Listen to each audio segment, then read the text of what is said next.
My name's Waffles, and I'm a government whistleblower turned political commentator, and this is the last 24 hours in the news. Today is July 19th, 2025. It is currently 6:06 p.m. Mountain Standard Time.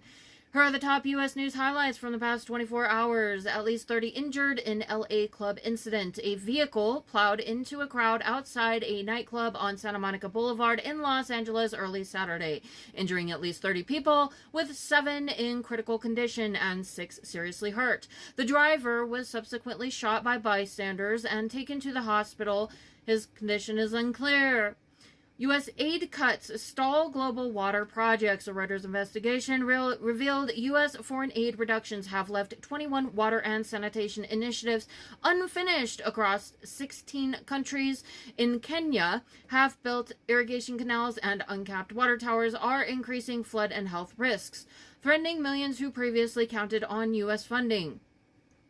Trump sues the Wall Street Journal over Epstein claims. The gross old man who paints himself orange filed a $10 billion libel lawsuit against the Wall Street Journal, its reporters, and Rupert Murdoch following a story alleging a suggestive birthday message to Jeffrey Epstein. The DOJ has also requested unsealing grand jury testimony in the case.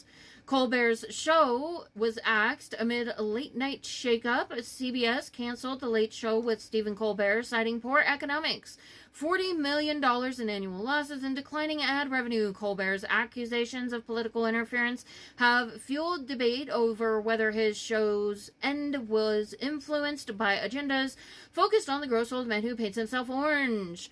Markets fluctuate amid economic optimism. Reuters reports the S&P and Nasdaq reached new highs thanks to strong June retail sales, dropping jobless claims, and rising business confidence. However, trade tensions and the gross old man who paints himself orange's push for higher tariffs are casting a shadow.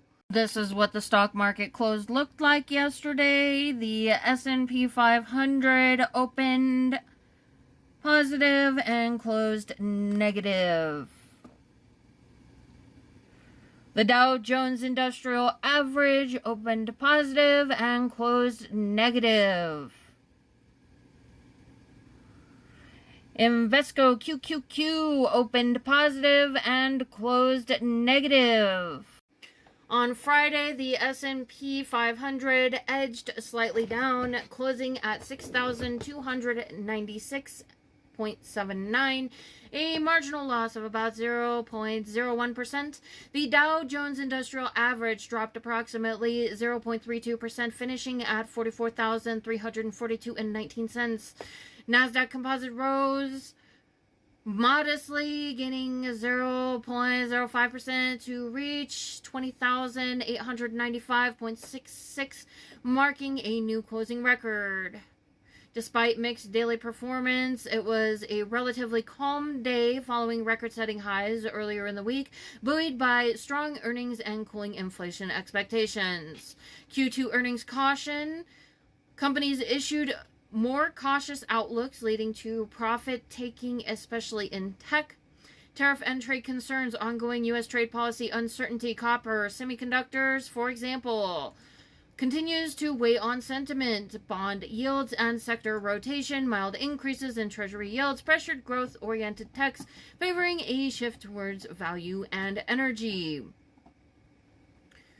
Global public health, U.S. aid cuts risk undermining essential water access, increasing disease and flood vulnerabilities worldwide. Again, India and Pakistan had a water dispute, and Pakistan responded by saying that shutting people's water off is an act of war. Public safety and urban risk. The L.A. crash highlights concerns about chaotic nightlife environments and crowd control. Political and legal drama. The gross old man who paints himself orange's lawsuit and DOJ moves signal ongoing high-profile legal battles and transparency battles. Media climate, late-night shifts reflect changing entertainment economics and polarizing boundary of political content. Economic resilience, robust consumer data boosts market optimism, but policy-related uncertainties remain. Here are the upcoming weather hazards for the U.S. Central U.S. and Plains region. Intensifying heat, 100 degrees to 103 degrees Fahrenheit with heat stress risks. Heat advisories likely. East and southeast, afternoon thunderstorms and showers expected Sunday through Friday. Watch for flash flooding and localized severe storms. West and intermountain areas, persistent heat stress continues. Keep an eye on possible high fire risk triggers. Weekend outlook, Friday through Saturday, consistent afternoon storm activity nationwide. Monitor local alerts and stay flexible. Stay cool, use air conditioning or cooling centers, prep for storms, and avoid flash flood prone areas. Here are the top international news highlights for the past 24 hours. Malaysia won't retaliate over U.S. tariffs despite a new 25% tariff on semiconductors and electronics. Malaysia is opting for dialogue over retaliation ahead of the August 1st deadline. Detention hearing for ex-South Korean President Yoon. Prosecutors requested a warrant for his detention over attempts to invoke martial law during his term. RBA to ease interest rates in August. Australia's central bank paused recently, but economists predict a 25 BP rate cut next month. Taiwan launches largest ever war games. Exercises include simulated strikes and reservist training to deter Chinese aggression. Cargo ship sunk off of Yemen. A Houthi drone and RPG attack sank a bulk carrier, 5 crew rescued, 22 missing. U.S. power grid strained by AI demand. PJM grid, serving 67 million people, warns of 20% electricity cost hikes as AI data center demand grows. Trump calls for release of Epstein grand jury documents. Just the grand jury documents. The gross old man who paints himself orange requested the DOJ release grand jury testimony related to Jeffrey Epstein, dismissing critics as radical left lunatics. He's also pursuing a $10 billion lawsuit against the Wall Street Journal and Rupert Murdoch over related birthday message claim. The IMF warns trade tensions threaten recovery. The IMF signaled a potential upward revision to its global growth outlook, but cautioned that ongoing U.S. tariffs continue to cloud economic prospects. A detailed update is expected alongside its July World Economic Outlook. Markets on alert ahead of U.S.-Japanese policy. Global markets are poised for volatility with U.S. corporate earnings due and Japan's upper house election looming. Meanwhile, the gross old man who paints himself orange called for Fed rate cuts, and drifting U.S. dollar are affecting short-term rate and bond markets. Why these things matter, U.S. politics, the gross old man who paints himself orange's legal moves on the Epstein documents reflect ongoing influence in national discourse.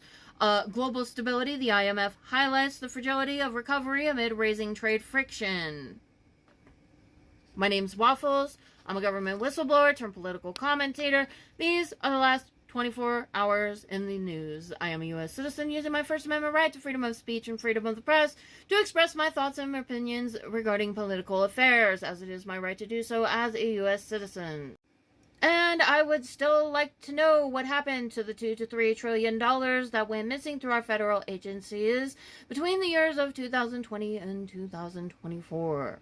Today is July 19th, 2025, and this is the last 24 hours in the news. So the Olympics is great, and Johnny for the others, the World Cup, Johnny is the head of it. We had our top people, Wasserman.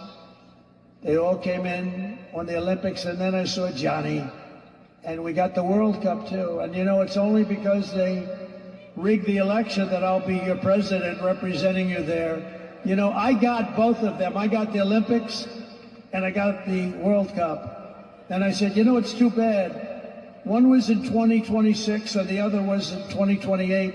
And I said, I won't be there. I won't be your president. But then they rigged the election and now we won. So I'm going to be your president for the Olympics and for the World Cup. So Johnny, thank you for the World Cup. And everybody, thank you for the Olympics. We're going to have a great time. Hey guys, don't forget to like, share, subscribe, and comment to my videos. And also, don't forget to check out my shop where you could get this awesome Real Patriots Punch Nazis t-shirt. America, fuck yeah. And if you go to the link tree in my bio on most platforms, it's got links to everything, all of my stuff. You can find my shop there. I'm on eBay. You can also get this cool Exterminate MAGA sticker, because MAGA's fucking cockroaches. And fuck MAGA. Abolish MAGA. Fuck you, MAGA.